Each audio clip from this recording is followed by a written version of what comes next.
Hello guys, good morning. Paano alisin or i-hide ang mga nakachat natin sa Messenger na hindi po natin friends sa Facebook?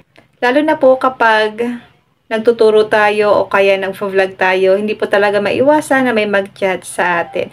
Paano po ba i-hide yung mga nakachat natin sa ating Messenger na hindi po natin friends sa Facebook?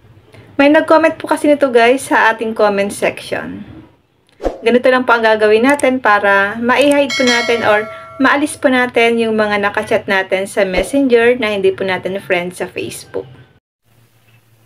Buksan lang po natin ang ating Messenger. Halimbawa guys, ito yung aalisin natin or i-hide natin na kachat po sa Messenger. I-long press lang natin siya guys, then click nyo po ang hide contact. Then lalabas po ito, hide from suggestions. See list of, you won't be suggested with your other contacts on their notes. They won't be notified. You can still chat with and they won't be know they've been hidden. So, hindi po siya manonotified once na naka-hide po siya sa ating Messenger. Unhide them anytime. Go to your privacy settings and tap hidden contact. So, pwede po natin siya guys i-unhide. Depende po sa atin kung kailan po natin siya guys i-unhide. Then, kapag okay na guys, click po natin ang hide contact. Para po hindi po natin siya guys makikita doon sa mga naka-online sa ating Messenger. Kailangan lang po natin guys i-click ang hide contacts. And ang hide contact. Kapag na-hide po natin siya guys, mawawala siya sa mga naka-online sa ating Messenger.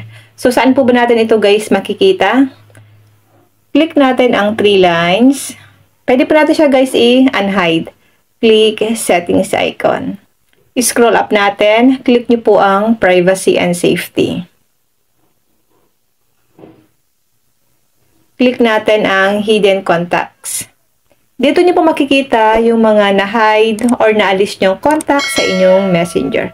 So, paano po ba ito guys i-unhide?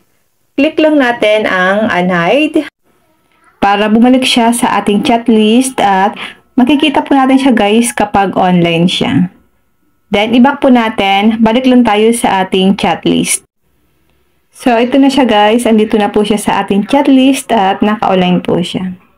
Ganun lang po ang pag-hide ng contact sa Messenger kapag gusto nyo pong alisin yung nakachat nyo sa Messenger na hindi nyo po friends sa Facebook.